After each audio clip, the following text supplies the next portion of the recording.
Minecraft has an ending. The NFL season also has an ending. It's called the Super Bowl. The Super Bowl happened while I was away on vacation, but I have read about it. I have learned a bit about it. I look forward to watching it because a friend of mine recorded the whole game. I'm going to be talking a bit about the Super Bowl in today's episode of Exploration and Tactics with Brian. I'll also be working on a particular build project that you guys might be able to guess what's going on by the end of the episode. I'm also going to talk a little bit about the RedCubed server, but it's mostly a talky episode talking about football, so let's go ahead and get started with some Exploration and Tactics. Hello, and welcome back to Exploration and Tactics with Brian, and I am back from a 2.5-week vacation overseas. And so, what do I have in store for today? This is going to be a bit of a talky episode. I do have a project that I plan to be working on over here in the background, but I have a number of topics that I would like to talk about, and so sit back, relax, and let's hear some Brian talk on various topics. The first one is a little bit of a sad topic, but I want to go ahead and kind of address it and get it out of the way, and that is the fate of the RedCubed server.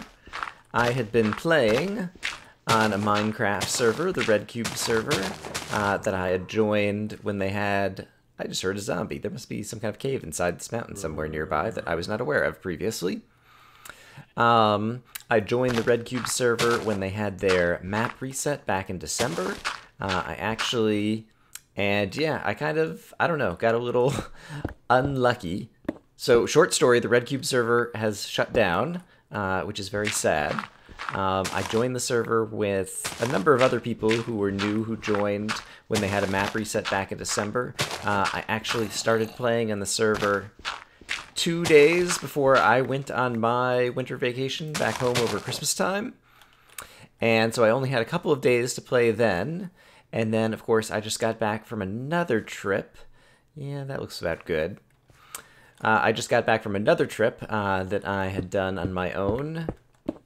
Let me just think for a minute inside here.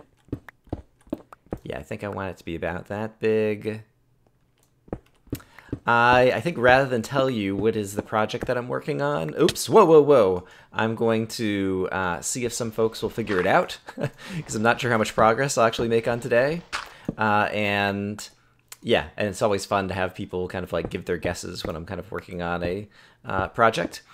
And, okay, let's see. I'm a little bit closer to the front here than I want it to be, so I might have to dig this back in a little further. We'll work out those details in a little bit. So yeah, I only got to play on the server a couple of days when it first opened. And then, yeah, then I got back from Christmas and was preparing to go on my long overseas vacation. That was like for 2.5 weeks that I just got back from on my birthday on February 11th.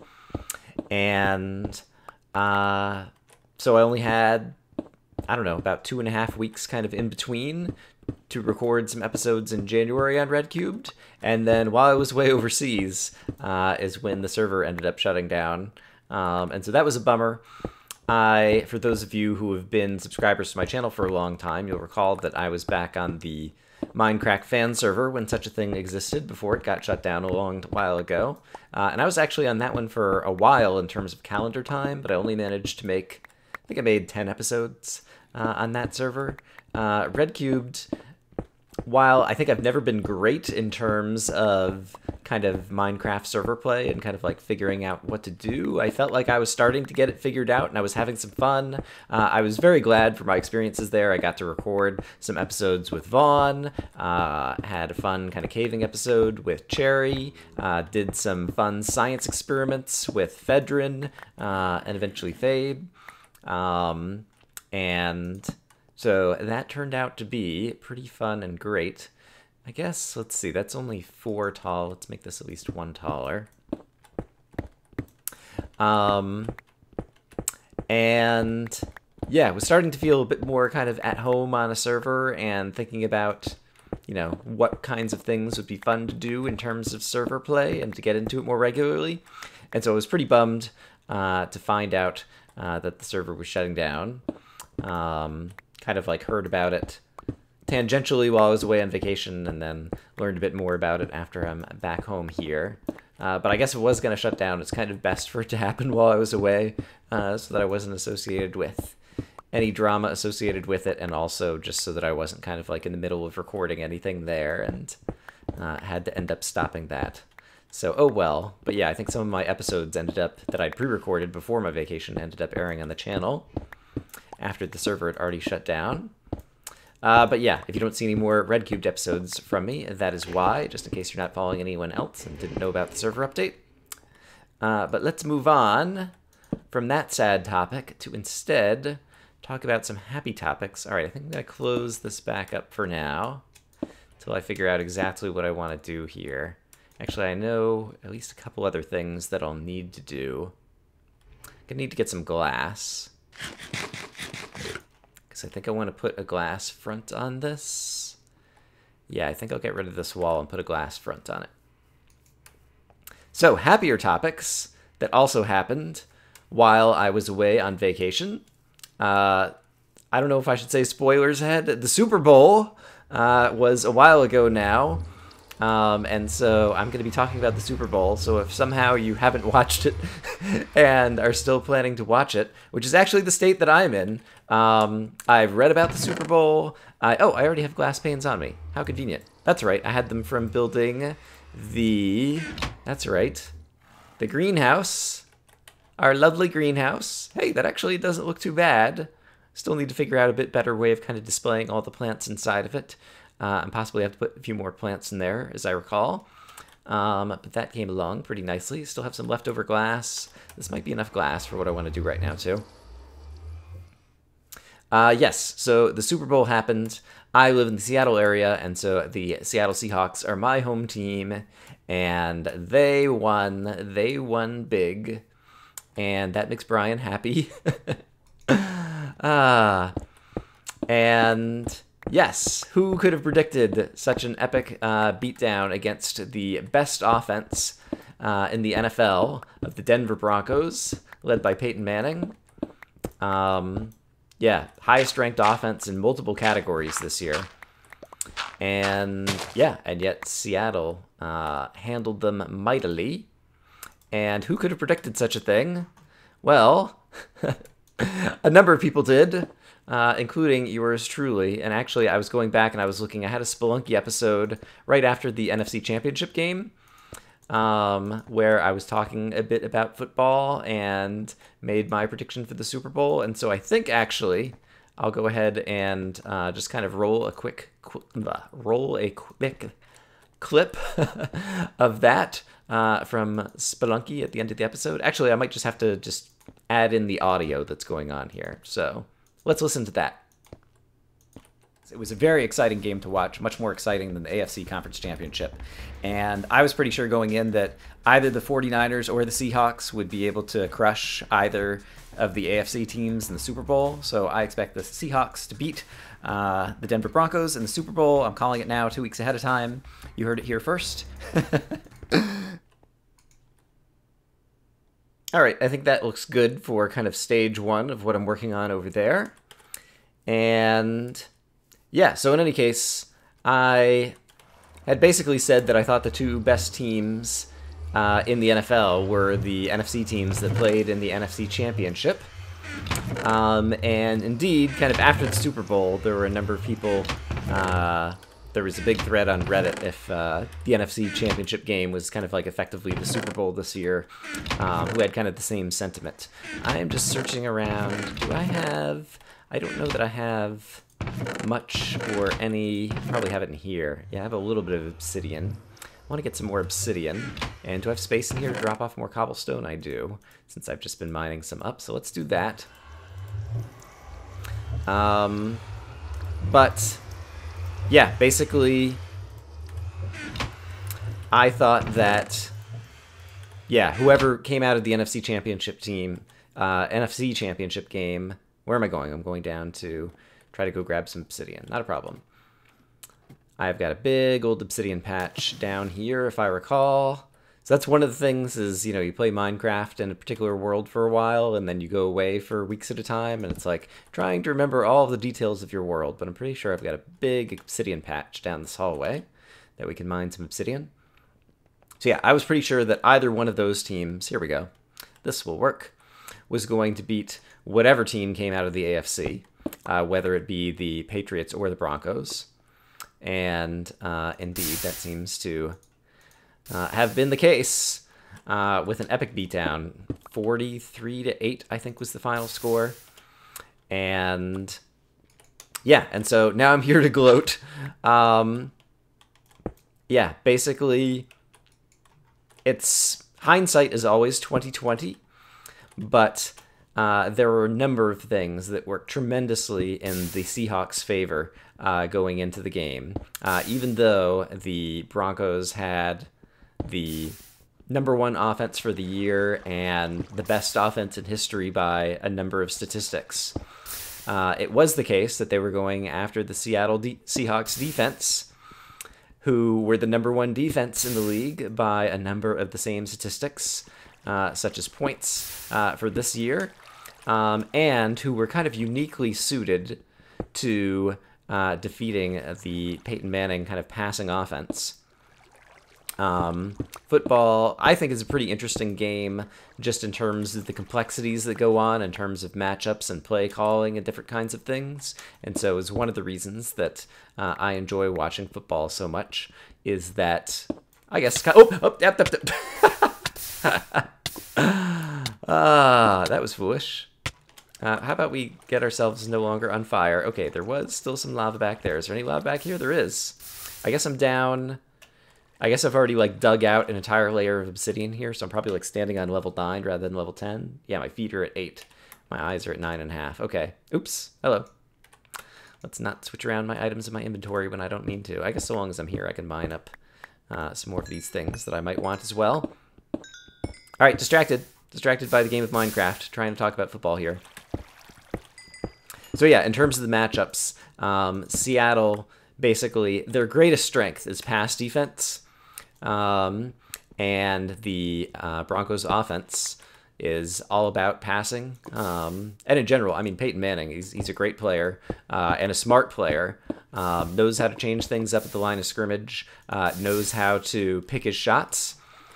But the Seattle pass defense, like, they had the, very right kind of game plan going in terms of what they were going to do, which was to be willing to give certain things up, and force Peyton to make good decisions and take the things that they were giving to him. And yeah, and if you combine that with an early lead that was somewhat based on luck, obviously the first play was very unlucky for the Denver Broncos. If you didn't see it, they had a bad snap and ended up losing a safety on the very first play of the game that was affected by crowd noise. It happened 12 seconds into the game. Seattle is somewhat famous in terms of its home crowd and fans. The fans are known as the 12th man. There's 11 players on a football field, and the 12th is the crowd, is the fans, is all the noise that they can make to affect the game. And while at the Super Bowl, you don't have necessarily as many home fans there, on the first play of the Super Bowl, it's the case that, everyone who's there is kind of all hyped up about the game, and so it was very loud. In any case, they missed the snap count. Denver fumbled, basically went into their own end zone. Oops. All right, how about I place down some water here, and then we can safely dig up some obsidian. And some people say it set the tone for the game, and that it's hard to recover off of a blunder like that. That's definitely, like, setting the tone for the game, like, in hindsight, you could say is true. But in terms of, like, blunders being hard to recover from at the beginning of the game, a safety is not one that's too big to recover from. It's only worth 2 points, so it's very small in terms of score, in terms of the grand scheme. And, just for comparison, Seattle had its own blunder back in the NFC Championship game, for those of you who saw it, on the very first play that Russell Wilson, our quarterback, had in the NFC Championship game against the 49ers. He ended up fumbling the ball, and, yeah, created a turnover that San Francisco got the ball, right on our first offensive drive after the first play. And, yeah, but Seattle came back and ended up winning that game. And so it's definitely possible to come back from initial blunders, and there have been greater comebacks. Indeed, Peyton Manning has some of the biggest comebacks in NFL history. I used to live in Central Florida, and so a fan of the Tampa Bay Buccaneers. And I remember not all that fondly a game that Peyton Manning back on the Colts had against the Bucs, where they were down, I want to say, like 25 points already, and ended up coming back to win the game because Peyton Manning always runs a very high-powered passing offense that is capable of putting a lot of points on the board, even against a good defense. And so, yes, comebacks pretty much throughout the game were always potentially a possibility. But yes, Seattle's passing defense was kind of uniquely set up to take away certain things that they wanted to take away. Denver, in terms of their passing offense, one of their few weaknesses is the fact that Peyton Manning is getting older and doesn't have tons of arm strength, and so is not as good at throwing downfield as some younger quarterbacks. And so that takes away a little bit of big play advantages that he can make in terms of just actually throwing the ball far down the field. And so most of the strength of their offense was on their receivers getting yards after the catch, basically getting into open spaces and seams in the zones, Peyton putting the ball in exactly the right place so the receivers can catch the ball in stride, and then, make yards after the catch. Seattle's defensive secondary, the guys who tackles those receivers, are unmatched this year, and a very good squad just kind of like overall in terms of being able to not only play good defense in terms of coverage against receivers, but also tackle. And I heard a number of people, I'll have to go and watch the game myself afterwards, talking about the fact that they couldn't remember a single missed tackle that the Seattle secondary made like the entire game. I don't know if that's true or not. I'm going to have to go watch the game myself. But that's kind of like unheard of. Like, it's always the case that receivers will break some tackles, and breaking tackles in the open field after you've caught the ball is like one of the main ways that you get big play yardage. And so if Seattle managed to do that, that's just outstanding. But yeah, despite the fact that, the scoreboard looked as lopsided as it did, Peyton Manning, I think, still set a record for completions. And I think Wes Welker, maybe, or was it the other guy whose name escapes me right now, the other receiver? I think it was the other one. Something that starts with a B, and I just can't think of his name right now, I think. I think set a record for number of catches in the Super Bowl with like 13 or whatever. And so like Peyton was definitely able to complete passes. The problem is they were all short passes. They were the ones that our defense was choosing to leave open at the expense of making sure that they don't give up a big play, and at the expense of making sure that they were always prepared to have multiple men ready to make the tackles so the receivers couldn't gain yards after the catch. And yeah, once we started getting a lead, yeah, it was one of the things where we could afford to play that strategy even more. 60 pieces of obsidian.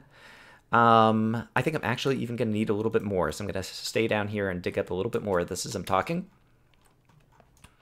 I don't know how good, I didn't kind of like put together a plan of all the things I wanted to talk about in terms of the NFL, and I know that this isn't something that's going to interest everybody, and so if you're still here just listening to me, don't feel guilty if you want to skip ahead to the end of the video or something if you're not interested in football. But I definitely am, and it gives something good to talk about while we're doing this. And at some point, I am also going to talk about the trip, although I think that'll probably be in a future episode, and possibly even be in an in-real-life video where I'll talk more about the trip that I was on. Yeah, let's see.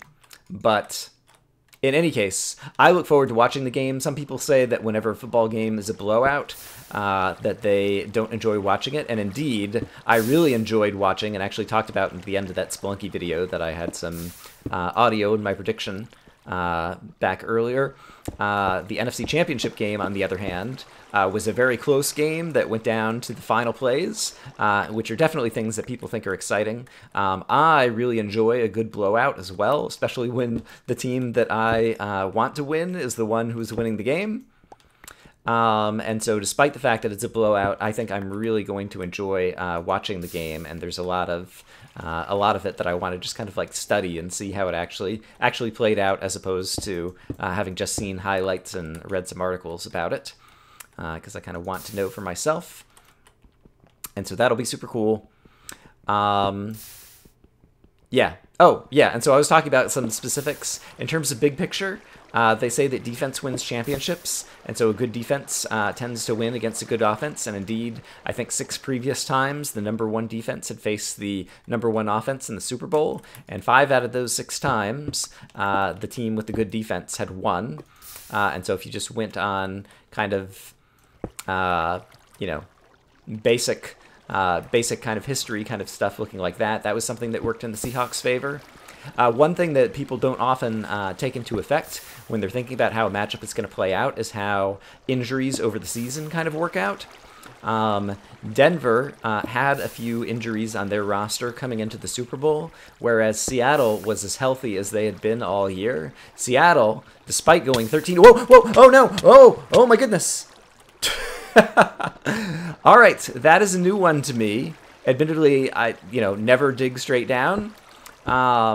Is one of those sayings, but I was digging down on a block of obsidian that I guess had lava underneath it, and even though there was water around me, I fell down far enough into the lava that I was getting burned before the water turned the lava below into obsidian, and then I think I ended up getting suffocated inside the block for a moment as well, and so that could have actually been extremely dangerous. So the moral of the story, once again, is don't dig straight down. Good advice for Minecraft. That was more of an exciting moment than I anticipated having while just sitting around here mining blocks.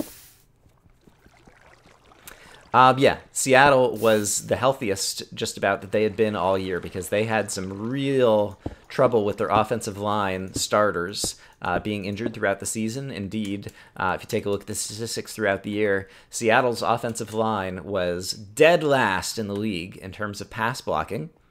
And it wasn't that they were an awful group. They're an okay group who had lots of injuries throughout the first half of the season. And so for most teams, say, a team with Peyton Manning, like if you had an offensive line that couldn't block for anything, you'd be in a lot of trouble. Fortunately, we had Russell Wilson at the helm, who is a superb scrambler and has lots of speed and can make plays with his legs. As opposed to Peyton Manning, who is very much kind of a pure pocket passer, who's great at using footwork to move around in the pocket, but also relies heavily on a good offensive line blocking for him. And there are many games this year where Peyton Manning didn't even get his jersey dirty, which is to say, not only was he not sacked, but he wasn't even knocked down by the opposing team's defense. Seattle's defense, on the other hand, sacked Peyton a couple of times and knocked him down a few more times, from what I understand. Yeah, I think possibly I have enough obsidian for what we're going to do next year. And, yeah, and, you get to the quarterback and good things happen. And so in any case, yeah, Seattle's offensive line was finally healthy at the end of this year and in the Super Bowl game, whereas the Broncos, I don't remember exactly who the injuries were on their team that they still had kind of going into the Super Bowl. And so as a result, basically, people compare teams and set up their expectations based on, what am I doing here? I don't think I actually wanted to, all right, I can dig this out, that's fine. Need to think about what I'm gonna do here. But I think then what I want to do is dig out like this. Yeah, this will be good. Yeah, people, look at kind of how teams did during the course of the regular season, but it's important to factor in, changes between the team that actually played during the regular season and the teams that are taking the field in a particular game.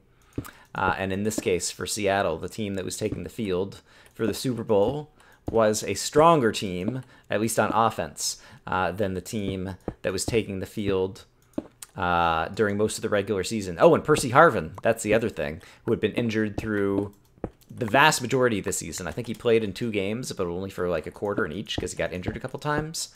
And yeah, who's also kind of a relatively unique playmaker in terms of his particular abilities. And he obviously had an impact on the Seattle offense as well. All right, so we have a giant nether portal over there. That is, let's see, how big did I actually make this? 1, 2, 3, 4, 5 by, I don't know, 7 or something. some of you are already guessing what this particular project is going on here. And it is basically a little ways to the... what direction am I looking over here in the mountain? This is the west. A little ways to the west. I forget, does the F3 screen? Yes, it does show that I'm facing west. And so if we go back into the nether, and we do a similar kind of thing in here, I believe this is west, yes. And I didn't notice exactly what coordinates, right, because that is much further to the west, so I would need like another portal kind of right over here. This isn't going to work out exactly how I wanted it to. Let me think about this a little bit, because I need kind of a portal around here, and I'd want to flatten this area out a bit. Yeah, I hadn't come into the nether yet, and was not thinking about just how big this area is. Alright, well I guess I can kind of stash a portal anywhere over here, and I think the key is to put a nice flat area beside it, and possibly add some things to the roof. Okay. I think I know what I'm going to do next. Alright, so I'll start placing some blocks. Let's see. So, I have been rambling for a while. Let me, as I place some blocks, think for a little bit about if there are other important things that I want to say in terms of talking about the Super Bowl and football games or any other stuff on that topic. So, I'll be back with you in a moment.